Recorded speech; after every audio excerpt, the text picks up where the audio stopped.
Tan Malaka dalam buku Madilog halaman pertama bab 1 nulis gini, bersabdalah Dewara, petah, maka timbullah bumi dan langit. Petah, maka timbullah bintang dan udara. Petah, maka timbullah sungai Nil dan daratan. Petah, maka timbullah tanah subur dan gurun.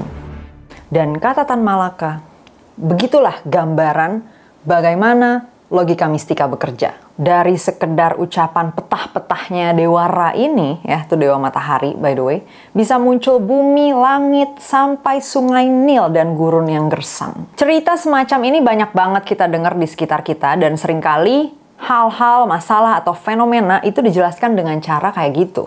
Petah, duit hilang, ditilep tuyul. Petah, jadi kaya raya, dibantu babi ngepet. Petah, resto laris banget, karena apa? Pesugihan. Apakah penjelasan itu pasti salah? Ya belum tentu sebenarnya. Kritik terhadap logika mistika itu bukan karena penjelasannya pasti salah atau nggak mungkin, tapi karena cerita-cerita kayak tadi dianggap sebagai satu-satunya yang mungkin. Padahal masih banyak kemungkinan lain ya yang seringkali belum kita gali, belum kita explore, tapi kita udah berhenti dengan penjelasan si logika mistika tadi. Proses kita mengeksplor kemungkinan yang lain itu seringkali mengantarkan kita pada pengetahuan baru tentang realitas. Di mana pengetahuan baru ini yang ternyata lebih benar dalam menjelaskan fenomena atau masalah yang ada, menjadi pijakan untuk kita menemukan solusi untuk masalah-masalah kita dan perbaikan-perbaikan untuk kehidupan manusia. Di sini gue mau coba ngebahas kemungkinan-kemungkinan penjelasan natural untuk berbagai cerita atau kejadian yang diduga sebagai sesuatu yang bersifat supranatural.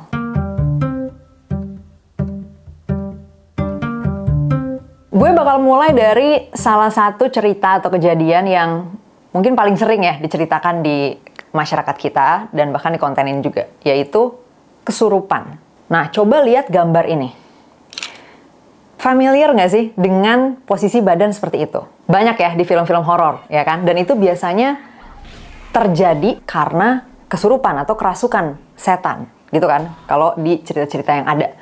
Nah, padahal foto yang pertama tadi itu sebenarnya bukan orang kesurupan, tapi orang yang mengidap suatu penyakit yang bernama tetanus. Tetanus itu disebabkan oleh suatu bakteri yang bernama Clostridium tetani. Nah, ketika bakteri ini masuk ke badan manusia, itu dia akan ngeluarin toksin atau racun yang menyerang sistem syaraf. Makanya tadi pengidapnya bisa ngebentuk posisi badan kayak tadi, gitu. Sayangnya, kita nggak dari awal banget kemunculan penyakit ini langsung tahu gitu loh, ada dia nih, ada si bakteri Clostridium tetani ini. Ya, karena kita sendiri baru bisa mendeteksi mikroba ya dengan mikroskop khusus untuk mikroba gitu kan yang nyampe nih perbesarannya untuk melihat mikroba itu baru di tahun 1673. Kebayang nggak sih bahwa tahun 1673 tuh baru banget hitungannya dibanding usia peradaban manusia yang udah 300 ribuan tahun gitu lamanya. Baru kira-kira 400 tahun belakangan aja kita bisa melihat mendeteksi adanya organisme seukuran mikroba. Salah satunya ya bakteri dan mungkin termasuk juga si Clostridium tetani ini. Bahkan untuk spesifik yang penyebab tetanus tadi, dia tuh baru ditemukan tahun 1884. Dari fakta-fakta ini sangat mungkin dong ya, kalau sebelum kita punya mikroskop, bisa lihat mikroba, dan bisa mendeteksi si Clostridium tetani ini, kita akan punya cerita-cerita aneh yang menjelaskan orang yang terpapar tetanus tadi. Salah satunya adalah cerita bahwa orang tersebut kesurupan. Adegan itu mungkin mirip juga dengan adegan-adegan di film horor atau konten horor seperti ini. Miss Coles? Miss Coles? Oh, Jesus. Kondisi di mana orang kejang-kejang begitu bisa dijelaskan oleh penyakit yang bernama epilepsi. Epilepsi sudah ada sejak zaman Mesopotamia, jadi udah cukup lama ya beredar di populasi manusia. Hippocrates yang hidup pada tahun 460 sebelum Masehi sampai 370 sebelum Masehi menjadi orang pertama yang mengangkat narasi bahwa epilepsi itu terjadi di otak. Sedangkan masyarakat zaman itu menganggap itu terjadi akibat suatu kekuatan supranatural. Epilepsi bisa terjadi karena aktivitas listrik berlebihan di sistem syaraf kita. Kenapa bisa begitu? Ada beberapa kemungkinan. Antara itu cedera otak atau juga ada faktor genetik. Dengan orang melihat kejadian seperti itu dan kita belum menemukan penjelasan epilepsi ini, sangat mungkin kita menerima penjelasan versi logika mistikanya. Padahal ternyata ketika sudah dicari tahu lebih lanjut, menggunakan cara pikir natural, empiris, kita menemukan bahwa itu datang dari epilepsi. Dan dengan memahami kondisi epilepsi dengan lebih baik, kita bisa meresponsnya juga dengan treatment yang tepat. Penjelasan lainnya ya, selain tadi tetanus, epilepsi, ada juga dissociative trance disorder atau DTD. Istilah ini baru muncul di akhir abad 19, ini baru banget. Jadi kebayang kalau misalnya ada orang-orang yang mengalami ini jauh sebelum abad ke-19, balik lagi dia pasti udah disebutkan mengalami kerasukan. Karena kondisi orangnya ketika dia mengalami DTD itu ya seperti orang-orang kesurupan pada umumnya gitu. Faktor-faktor yang diduga menyebabkan terjadinya DTD pada seseorang itu kompleks. Bisa genetik, lingkungan, trauma, sampai persoalan ekonomi. Kalau kita mau berpegangan pada logika mistika, maka akan kita simpulkan dia mengalami pengalaman supranatural. Padahal, lagi-lagi, ada alternatif penjelasan naturalnya yang poinnya adalah kalau kita pahami dengan benar, kita akan bisa menghasilkan respons yang tepat terhadap situasi itu. Itu tadi beberapa alternatif atau kemungkinan lain ya di luar dari penjelasan supranatural untuk menjawab cerita-cerita orang kesurupan.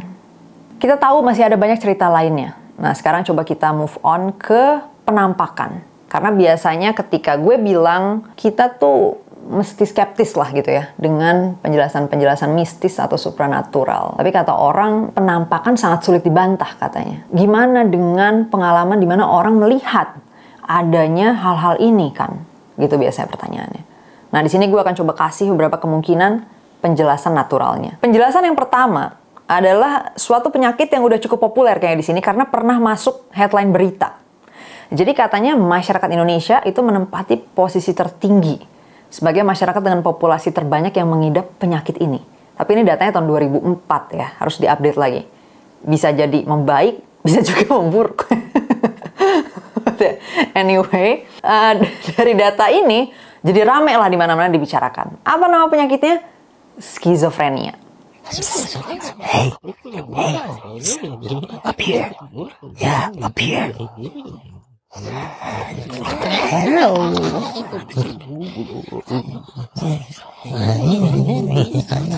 Skizofrenia itu sampai sekarang masih ongoing juga ya penelitiannya, maksudnya terus diusahakan untuk lebih dipahami dan dipahami lagi. Penyakit ini itu disebutnya gangguan psikologis lah sebenarnya ya, yang menyebabkan penderitanya itu jadi berhalusinasi, berdelusi, dan intinya pikirannya tuh nggak bisa berfungsi dengan sehat dan dengan benar gitu. Penyebabnya apa? Nah, salah satunya memang ada yang menemukan bahwa ini datang dari kondisi kimiawi otak atau brain chemistry-nya yang bermasalah. Tapi ada juga faktor genetik. Bisa juga faktor lingkungan. Intinya dari kasus-kasus yang ada masih ada keberagaman ya faktor penyebabnya. Sampai hari ini juga masih berusaha untuk dipahami dengan lebih baik lagi. Tapi setidaknya ya sampai sini kita sudah menemukan tadi alternatif penjelasan naturalnya. Bahwa ada kondisi nih di otak kita atau di gen-gen kita yang menyebabkan kondisi psikis tertentu yang disebut skizofrenia tadi. Sehingga kita mengalami pengalaman penampakan tadi. Yang merupakan halusinasi atau delusi. Dan halusinasinya ini skizofrenia nggak harus penglihatan ya. Jadi halusinasinya nggak harus visual hallucination. Bisa juga auditory atau suara. Jadi mungkin ketika ada kondisi di mana kita tiba-tiba ngedengar sesuatu, kita bisa curiga dulu, jangan-jangan gue skizofrenik gitu ya.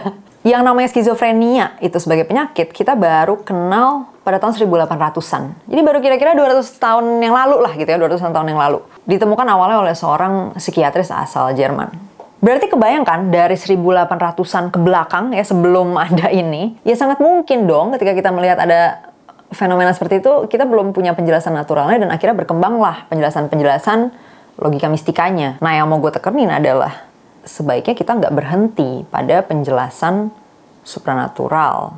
Bukan berarti itu nggak mungkin, tapi itu adalah salah satu kemungkinan. Dan karena penjelasan natural itu lebih bisa kita respons, lebih bisa kita kasih solusi, gue lebih suka penjelasan natural. Jadi kita bisa melakukan sesuatu terhadap kejadian itu atau masalah itu, gitu. Kemungkinan untuk menjelaskan sesuatu itu ada sangat banyak sekali, ya. Dan Tan Malaka juga menuliskan di bukunya mengingatkan kita untuk tidak puas gitu dengan pengetahuan.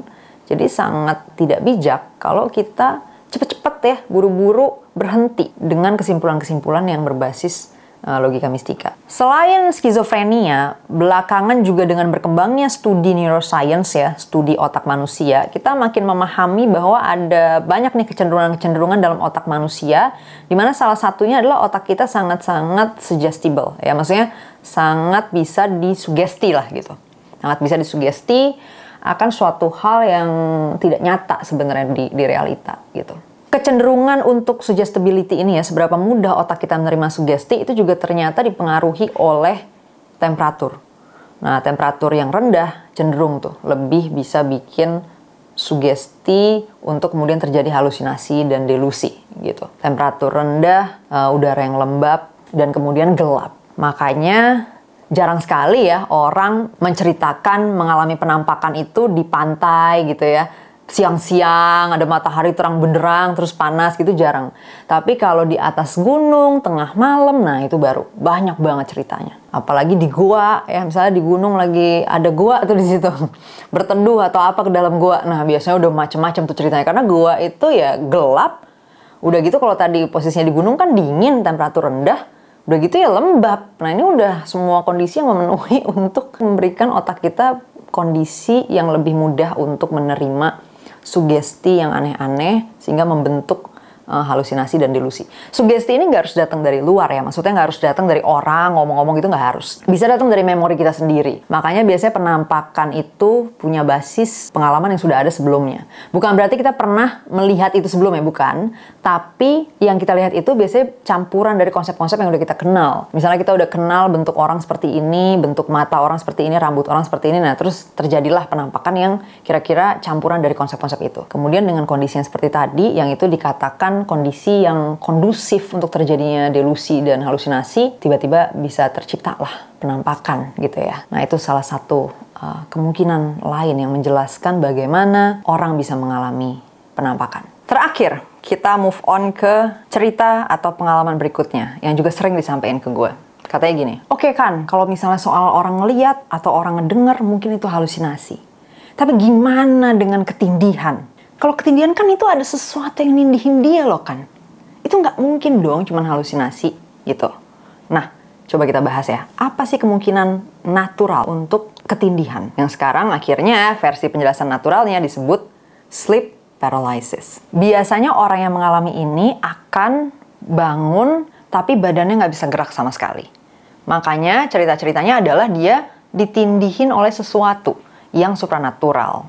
Jadi, selama kita tidur, kita tuh melewati 4 fase tidur. Tidur yang bagian kayak mendalam dan panjang itu disebutnya REM atau Rapid Eye Movement kepanjangannya. Tapi kita singkat aja ya, jadi REM. Sleep paralysis atau ketindihan itu terjadi karena kita nggak berhasil keluar dari fase REM, padahal kitanya udah sadar gitu. Gampangnya, otak kita sama badan kita nggak sinkron.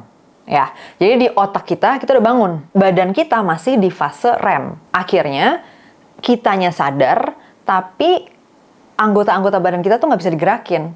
Karena merekanya masih di fase REM sleep tadi. Itu tadi ya, beberapa kemungkinan penjelasan-penjelasan natural untuk pengalaman atau cerita yang selama ini kita kenal dengan penjelasan-penjelasan logika mistikanya. Padahal sangat mungkin penjelasannya adalah sebab-sebab natural. Nah, cuman ketika bangsa kita punya budaya berlogika mistika yang sangat kuat, kadang-kadang kita terlalu cepat menerima kesimpulan-kesimpulan logika mistika gitu. Nah, di sini poin gue adalah gue nggak bilang bahwa penjelasan natural ini udah pasti bener ya, di semua kasus itulah kebenaran mutlaknya, enggak ya. Apalagi juga dalam berpikir saintifik ya, dan budaya berpikir saintifik yang pengen gue sebarluaskan ini, sebenarnya kita justru nggak boleh langsung menyimpulkan suatu kebenaran yang kita kenal hari ini sebagai 100% benar, absolut, dan nggak bisa dikoreksi lagi. Tapi ya di kasus-kasus tertentu juga mungkin itu yang berlaku. Nah, silakan bisa dicek lebih jauh sebelum cepat-cepat menyimpulkan dengan